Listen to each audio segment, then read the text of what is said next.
This is the Monday Mindset Podcast, where we share things of interest to us and hopefully to you.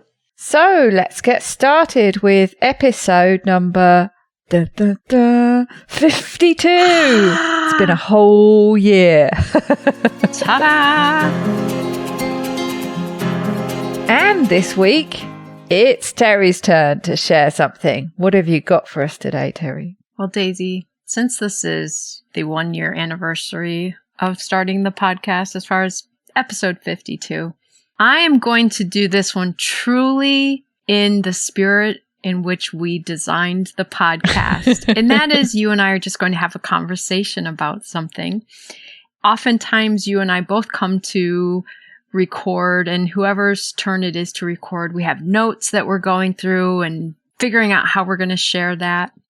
And today I'm coming to you with no notes. So exciting. We'll see how this goes. Yeah, we'll see. It can be wonderful or it may be my hodgepodge of words wandering around the place. Well, of course, nobody will ever know because we have this fantastic editor that tidies everything up. The best podcast editor ever, Daisy Brackenhall.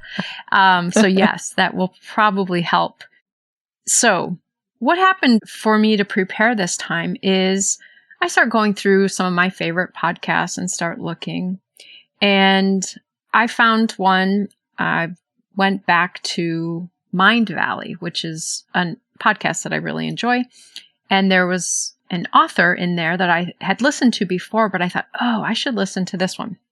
And to be honest, I didn't really like the episode. It was more of a live interview, and then they brought on guests and things. So I thought, okay, that's not quite it. But I know I want to talk about this woman and her work. So I went back and went to another one of my favorite podcasts because they all bring on these amazing guests. So I went to an episode of The School of Greatness with Lewis Howes. And it is from episode 1083. Wow. Makes our 52 sound like a drop in the bucket. But this episode is called How to Heal Your Painful Memories, Thoughts, and Beliefs to Create a Greater Future with Dr. Nicole LePera. So I was listening to this, and then I thought, wait a minute. I just had a conversation with a client this week who asked me if I had read the book, How to Do the Work by Dr. Nicole LePera. So I went back and listened to the book. Now, oftentimes you and I will talk about a book that we'd read long ago, like when you talked about Gretchen Rubin's work, or we'll talk about a book that we've heard the gist of, but haven't yet gotten to read the whole book yet. So I listened to the book, and I have to say, Daisy, think back to all the books we've talked about in the past few months. Get this one first. I think this is a must read based on some of the things that you and I have talked about, because what she does, I just can't say enough positive about it. I feel like she wrote the book that if I were going to write a book, I would want to write. She did it much better than I would, but it's such a good book. It's full of psychological theory, but brought into more modern times. So she was trained analytically, like to be an analyst. And that's like very old-fashioned type of training. But she also focuses on things like psychoneuroimmunology, which is really looking at the brain, stress, and our immune system. And so looking at these things fascinates me. I listen to a lot of people talking about this in the biohacking world and medical doctors talking about this. She actually in this book talked about, for mental health, looking at your nutrition. I know this would excite both of us. So she talks about the fact that if you're eating really problematic food that is disrupting your gut biome, your mental health is going to be affected. Your immune system is going to be affected. And when any of these things are out of balance, it's all out of balance. So many good things in this book. Interesting. What was it called again? How to Do the Work. And here's another thing that I really liked about it, in my opinion. Sometimes when you read a book that covers a lot of knowledge, you get a really tiny smattering of each thing, but it's hard to even still put them together. I think she did a really good job of giving enough information about any of these topics that it really could launch you into learning more about it and broadening your scope. But as the title of the podcast episode says, how to heal your painful memories, thoughts, and beliefs to create a greater future. This does go back into what some of us might think of as traditional psychological approach. And some people start to roll their eyes when I say some of these things sometimes, but going back to our inner child and really recognizing that so many of the problematic responses we have now as adults, the habits that we have, the dynamics we recreate over and over in our relationships, that they all stem back from what we learned early on. That's where it all starts. It does. And much of it by the age of 7. So we weren't very sophisticated little beings at that time. So we didn't have better ways to make sense of these things. And again, she talks about how when we experience certain things at a young age, it imprints on us physiologically, chemically, as well as thoughts and beliefs. And so it's really powerful. And she goes through some of her own examples of her journey and some of her struggles. Someone who suffered with a lot of panic attacks, mood, other issues, had to disconnect from her family for a period of time because of being in a very enmeshed family and just needing to have better boundaries with family. But she talks about even her study of her own life to look back that she was basically imprinted with so many things from her mom's experience when she was in utero. And so it's not like blaming our family or blaming our mom, but it's just being realistic. We, of course, absorbed things in that environment. When we were 4 years old and we're watching chaotic things happen, or maybe we were dealing with someone who was so working on meeting their own needs just to survive and support the family that they couldn't address other needs. So as I was listening to this, I was thinking about so many of the episodes that you and I have done. And I was just thinking about the one that I last brought to you, which was, recognizing our needs. And I think this book, it's just even a step above that to really recognize, what are my patterns? What are the physiological responses I have to things that I don't even understand, but I get uncomfortable and I then steer away from that type of interaction or that type of task. I just think there's so much potential in this book for both of us. And if we are any indicator of our audience, then I think really good stuff for everyone.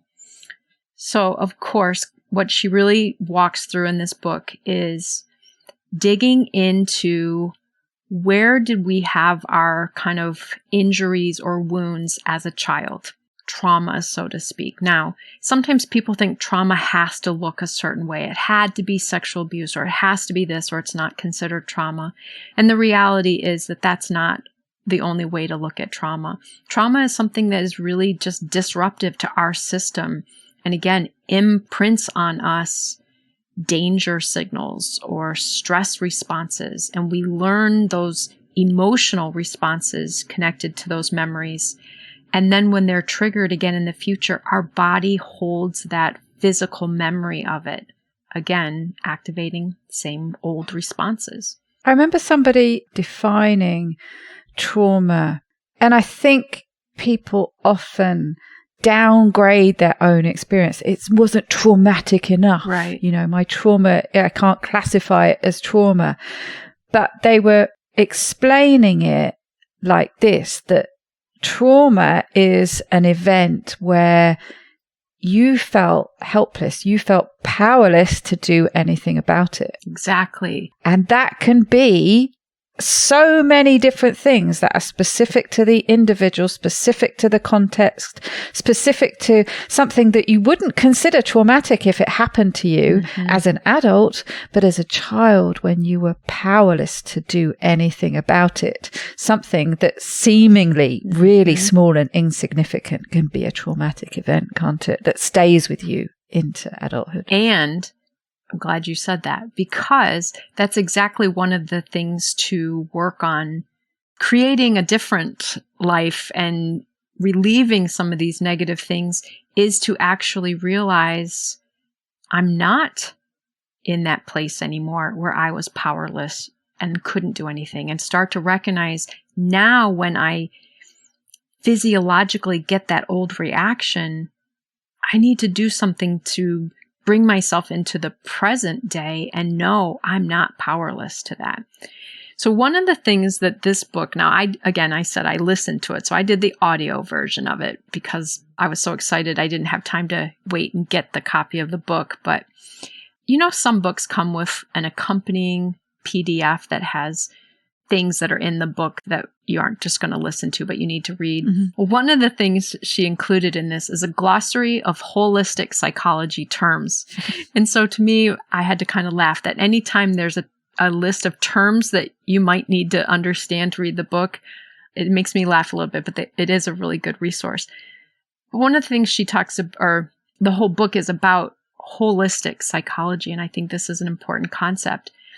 And they define this as a practical healing philosophy that considers and addresses all parts of the person, mind, body, and soul, encourages the exploration of causes of symptoms rather than suppressing them, and acknowledges the interconnectedness of the universe. So it's the science, the woo-woo, everything all kind of brought together. But if you go through the book, what she really does is help kind of guide you into exploring, first, just learning about why this approach, learning about epigenetics, learning that our fate is not based on our genetic code, that, we have mechanisms based on what we eat, what environmental factors we're exposed to, what toxins we have in our body.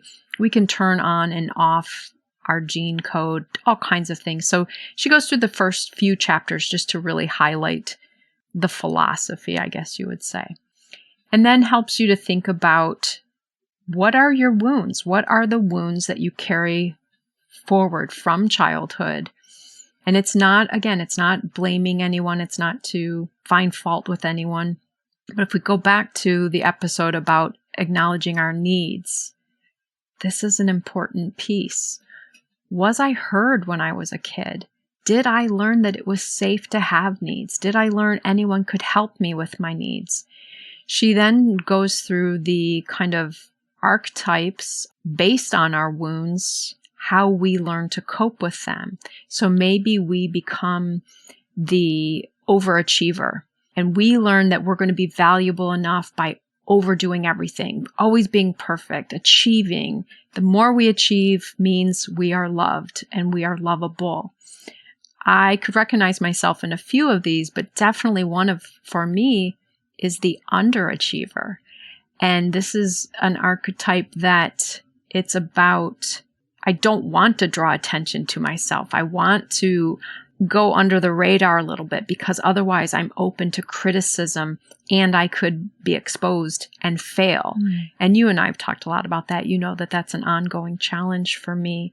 So reading this again was helpful for me just to consider, how is it that these things are still playing out for me at this stage in my life? Then she talks about doing some physical things to make sure you're okay in the moment. It made me think of your episode with the TRE. So for some people to be okay in the moment when these difficult responses come up, physiological responses, almost that feel like they might hold us back or that might interfere with your way of approaching a situation, or they might actually paralyze you and make you feel like you can't handle a situation and you just need to escape or shut down. And so finding ways to physiologically be in a safer, better space. For some people, that's going to be movement like you were talking about with Terri. For some people, it might be a workout. For you, it might be going and taking the dogs out. For someone, it might be one of the biggest ones she talked about was breath work and using breath work as a way to be embodied, be in your body and be able to know that you're safe in your body. She talked all about the sympathetic and the parasympathetic system. She talks about the polyvagal theory and the vagus nerve, all kinds of things that you can tell I was geeking out as I was listening to this book. And that's fascinating, isn't it? The whole polyvagal. Yeah, I've watched presentations on that. Yeah, very interesting. So this whole idea of, you have to be okay and you have to know that you're okay so that you don't have to keep experiencing it the way you did in the past, as you said, when it was initial trauma because you were a kid that couldn't get out of the situation or whatnot. So then she talks about this concept of trauma bonds or bonding, trauma bonding. And it's a pattern of relating to other people in a way that mirrors or reenacts our earliest attachments with parents or caregivers. They typically are dynamics that aren't real comfortable, like emotional abandonment, lack of boundaries, enmeshment, or avoidance. And we play those out now in platonic relationships, romantic relationships, boss-employee relationships everywhere. So this is a really important chapter, I think, and just really recognizing these patterns of how we interact and where it comes from. She also talks about attachment theory. So if you're a psychology buff and you like those old studies when they have the parent come in and out of the room and the 18-month-old attaches to them or goes back to them or ignores them, she talks about that. She then spends quite a bit of time talking about boundaries, which I thought was a huge part of this book because it is a topic that I think most of us are not comfortable enough with, skilled enough with, both setting boundaries, reinforcing boundaries, and also honoring boundaries, our own and other people's. So this is a chapter I think I could listen to about 5 times. She then also talks about reparenting, kind of reconnecting with yourself in the attachment ways, being that type of support for yourself and reparenting that inner child, those wounds. Talks about emotional maturity, interdependence, all kinds of good things. But here's one of the reasons I love this book so much. Besides the fact that she covered like 30 topics that I thought were really awesome topics. She gives you prompts for some journaling. Sometimes you read a book about boundaries. You're like, yeah, I really need to work on boundaries. That's a good, but you're thinking about it more philosophically. She jumps right into, do your boundaries look like this? Do you have a hard time with this? Here's how you can do this. Like she makes it very practical, which I find very useful. She also talks about a strategy that I have not gone to her website yet to look for the resource, but she talks about future self journaling, which also brings in the topic of neuroplasticity. So rather than, okay, today I hope it's a good day. Yesterday was okay. Got in that one argument with my partner yesterday, but I'm doing okay. That the future self journaling is you start writing about what's happening in the future as if it's already happened. And you have heard me talk about this when I talk about Marissa Peer. I talk about this a lot in my work with clients. Your brain doesn't know if the event happened or not. It's you telling it the information, showing it the information, using the words. So if you're talking about a future event for yourself, your brain's not going to say, wait a minute, that didn't happen yet. It's going to go with it. It's going to roll with it. And so this is one way that we can start to recreate things. Interesting. And go with these new neural pathways. So laying the pathways for what you want to happen. Absolutely. Again, because your brain thinks, okay, I get it. That it already takes it in as real.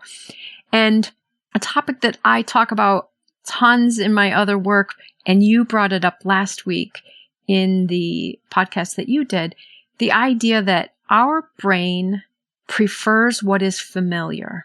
Our subconscious brain is where most of our responses come from. And again, these were learned by age 7, and we have just repeated them thousands and thousands of times. 95% of our thoughts are old thoughts. You and I are repeating our same thoughts every day. Only 5% are new, and that's coming from our conscious mind. And so a big piece in this book is she keeps talking about having to, or the goal of making these processes more conscious, tapping into your conscious mind more rather than just acting out of your subconscious mind, because that's the past. And another person that I listen to all the time, Joe Dispenza, this is one of his biggest things, that we live in the past emotion. We live in the past emotion of who we were at that time, and we just keep living it out over and over and over again. And that we need to learn how to recreate our future as someone different, so to speak. And so she talks a lot about this in this book, setting up the new without letting the old keep holding us back. So, as you can tell, pretty excited about this. I'm sure there are some people who won't like it and it won't be a great book for them, but I think a lot of people who follow us, this is a book that could be a game changer for a lot of people if they read it and really dig in. I could tell as I was reading it, I was just kind of listening to it quickly to absorb as much as I could. But it's one that I now need to go back and start applying the prompts that she gives, actually getting out my journal and writing some of this stuff. I just think it's a super book. Again, you know me, I like authors of these books when they're also very real. And she is pretty vulnerable, I think, in the book and in the interviews I've listened to. She has struggled a lot in her life. Like I said, she talked about having to disconnect from her family. If I'm remembering correctly, her family was very enmeshed. And in a very enmeshed family, you learn everything is about the family. And so if you aren't doing everything at all times, focus on the family and sharing everything with your family and knowing everything that's going on and sacrificing yourself for the good of the family, then you're the outcast. You're not being good. And kids learn that very young. So she had to take time away, and it was really a painful time. But Lewis asked her about where things were with her family.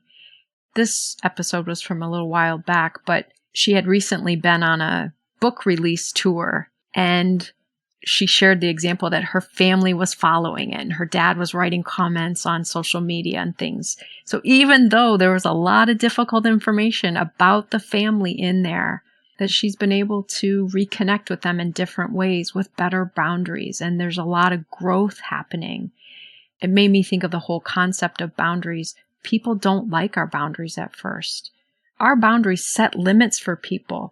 I think her example of it, though, was by her setting her boundaries, she could grow. She could interact differently. And one of the secondary gains of that is they have to respond differently. Now, not all people are willing to hang in there and respond differently, but her family did, and there's growth now happening. So again, I was so excited to share this one with you, and I couldn't even take notes. There's just so much stuff that my notes would have taken me 4 hours to go through with you. But I definitely think this is a book that, again, you and I could be like in a book club and just do this book and share our responses and things, because I think it's one that you would really identify with a lot of stuff in it. Yeah, it sounds really interesting, and I can certainly pick up on your excitement, and more often than not, we're interested in the same thing. So I already know if it's something that you found really interesting that I'm going to too. But certainly the things you've spoken about that's in it, yeah, I certainly find that really interesting. And I'm going to get it probably pretty much as soon as we finished and start listening to it. It sounds like it would be very, very, very useful for me personally. But I think it's interesting what you were saying about, especially with this family dynamic and going back to your childhood and figuring out how some of these patterns got put in place and how to, potentially change that perspective as an adult and help yourself deal with them when you fall into these automatic responses. I know it's something that I struggled with a lot when I was in counseling, that I kind of felt guilty about talking about the things in childhood. Like, when you're talking about things that your parents did or whatever it was that have set up some kind of dynamic in your life that maybe, have led to future problems that you have as an adult, maybe, to do with weight or to do with depression or whatever it is.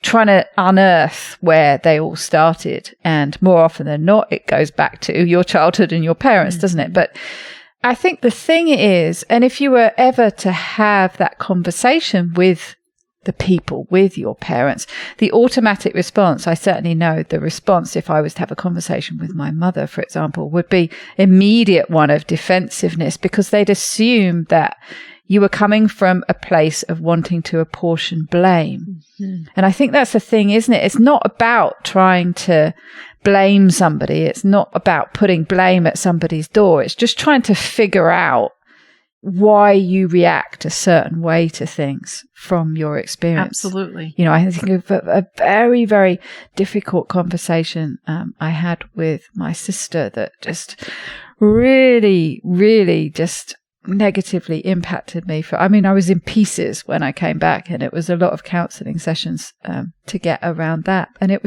I was trying to have a discussion. With hindsight, it was very much the wrong time to be having that discussion, but having a discussion about the ways that I've been set up with sort of feeling like a bit of an outsider, because I kind of was a bit of an outsider in the family, in this new family that was created with my mother and my stepfather and my brother and sister. But they would do things like, when it was that summer holiday, that 2-week summer holiday that is a real bonding experience for a family, isn't it? They went on the summer holidays. Not to say that I never went on holidays with them. I did, but I went over to Thailand to spend my summer holiday with my father, and they went for the big bonding summer holiday. And it's things like that, but it's a very difficult conversation to have, because the other person automatically thinks you're trying to put blame at their door. You're being judgmental. You're trying to maybe elicit an apology or whatever it is, but you're not really. All you're trying to do is figure out why you respond a certain way to things, and just sort of talking it out, I guess, to explain yourself, to explain, well, this is why I tend to behave in a certain way. This is what I've uncovered. This is what it goes back to. But it can, more often than not, it just creates very, very difficult conversations that you can't really end up, you can't end up having a sensible conversation about. I'm trying to think of how to respond to that. I don't know how the author would respond, but in my own practice and in my own life, what I would say is, generally, I think her approach is less about processing it with them and more about processing it with yourself. What are the wounds? How are they coming up now? What do you experience chemically, physically? What happens? What are your patterns? And then how can you change those? But I think the big part that would come up, and let's use an example around weight. And this is one that she used. I can't remember if it was in the book or in the podcast, because she is the narrator in the audiobook. So both times I was listening to her talk. So I can't remember which one this is in, but I think it's in the book. Creating a boundary because someone's making comments about your weight. So, to be able to say something to the effect, hey, I've been working on some things, and I'm aware that when you make comments about my weight, I feel criticized and feel like there's no way that I can ever measure up. And my guess is that you're unaware of this, and that's probably not how you intend for me to feel. but that is my experience. So what I need for us, because I care about this relationship, is I need for us not to talk about my weight. So that's setting that boundary. It's not waiting for that person to say, oh no, this is what I mean, or why do you take it that? It's not debating it. It's saying, I'm aware that I'm working on this because this is how I respond when this happens. Kind of regardless of why you're doing it, this is how I'm responding.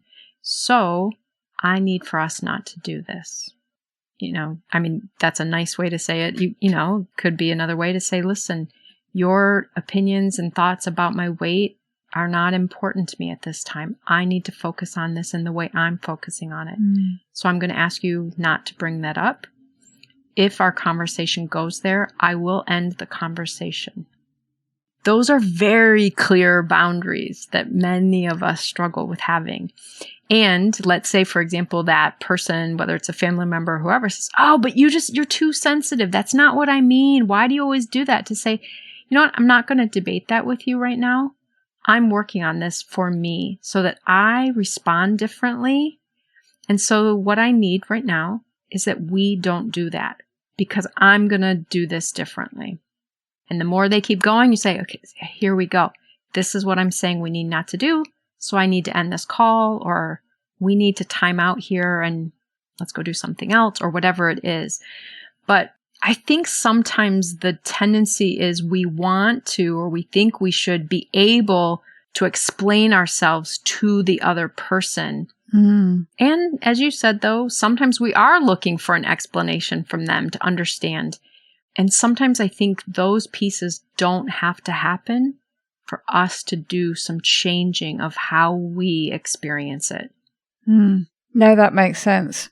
Yeah, I think there is just often this burning desire to just, explain your behavior. I guess it comes from a position of defensiveness. Sure. We've talked about defensiveness before, but you often have imagined conversations about how you would discuss these things with, with particular family members. But it was often in counseling anyway, not really. I knew was never going to happen, but I used to feel guilty because even just having the conversation with the counselor, that he would think, or that I was thinking, I was trying to explain myself in that, just explain myself to myself. I'm not trying to apportion blame. I'm just trying to figure out what's going on. Yeah.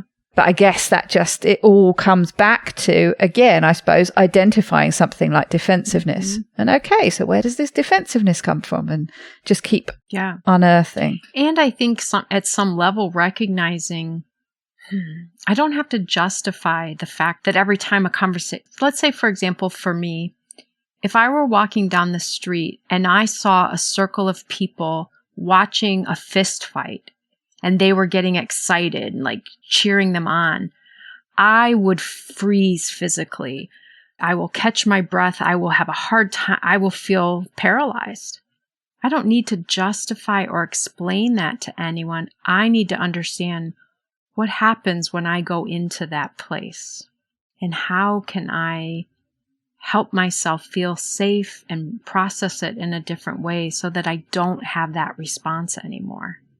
Now, that one isn't particular to, the person in this scene, but even to a therapist or to anyone, it's not about justifying, explaining away. It's just gaining my own context for it and say, I know why I do this.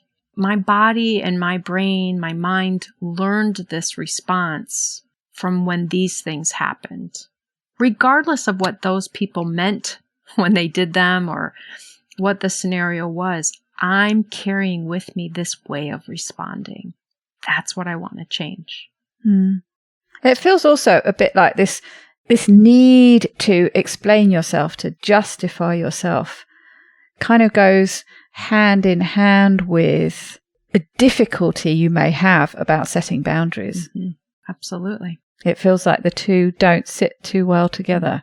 So you kind of need to get over that need for explanation in order to do the more productive and self-care kind of work of setting boundaries. I think if you also listen to or read the part about like the different archetypes, each one kind of responds differently. Like one is very much, so one would be kind of the star, the clown, the one that their job is to just make sure everyone's feeling good all the time. And so they would take away anything bad that was happening and make it good and just watch for people's responses and things. I'm sure, I don't remember the details, but I'm sure there's one that does feel very much like, no, I need you to understand why this was, because I don't feel okay in what, I don't like that I do this response, but you need to understand that it's because of what happened and not needing that piece of it to do the inner work. Mm. The other thing I liked about the book in general, she keeps coming back to the title, Do the Work. Like, and there's part of it's like, oh, crud. I was hoping if I could just read this book, it would all feel better. But no, there's actual work I need to do. But I just think if we're going to do this work, I think this is the way, this is a good way to approach it. Mm. And I think it just pieces together so many theories that you and I have touched on in so many ways and will continue to touch on. But I think this book for me is kind of the one that brings the majority of it together in a really nice way. It sounds like it's got some really good, actionable things to do as well. And you mentioned breath work there, different ways you can, just break that cycle a bit. But yeah, I made a note of that because that's something that's so quick and easy and something that you can just snap into if you practice a few times to be able to do in the moment. Mm-hmm. Just a few minutes of breath work. It's one of the podcasts actually that it's finding the right one to talk about, but there have been a few that I've listened to where they talk about the benefits of that. And it seems to be like a really easy thing that you could rely on, that you could almost maybe even just use as a first stage to sort of catch your breath and calm yourself down a bit before you then go and do something that, takes a bit longer, that is going to have a bit more of a lasting effect. She does talk at some point, now that I'm thinking back to what you were talking about before. I think it's more when you're talking about boundaries with people, but finding a good time to do it, like you said, because if either you or the other person already is in kind of an elevated emotional state, that conversation's not going to go well. One or other is going to be more likely to be defensive. One might be more attacking or something. It's just not going to go well. So to find time to do those conversations when you're both on a good footing together and can have some of those discussions. So what happens when we have a talk without the preparation of notes is that we run extremely long on time, Terri Lance. Well, Daisy, I just trust your editing that you will find the places to cut. Well, that was a great conversation. It was indeed a very good way to celebrate our first year of podcasting together. And I'm definitely going to be getting this book on Audible and listening to it. Great. And So thank you very much for sharing that. I'll be going through round 2 of it soon, but I'll be getting the prompts and the handouts on her website that I think will be really helpful to go along with it as well. It sounds like she has a ton of resources available, which I always love too, that it's not just you have to keep buying things, but that there's some resources on her site as well. So I hope everyone has a great week, and we will look forward to next week. Have a great week. Bye.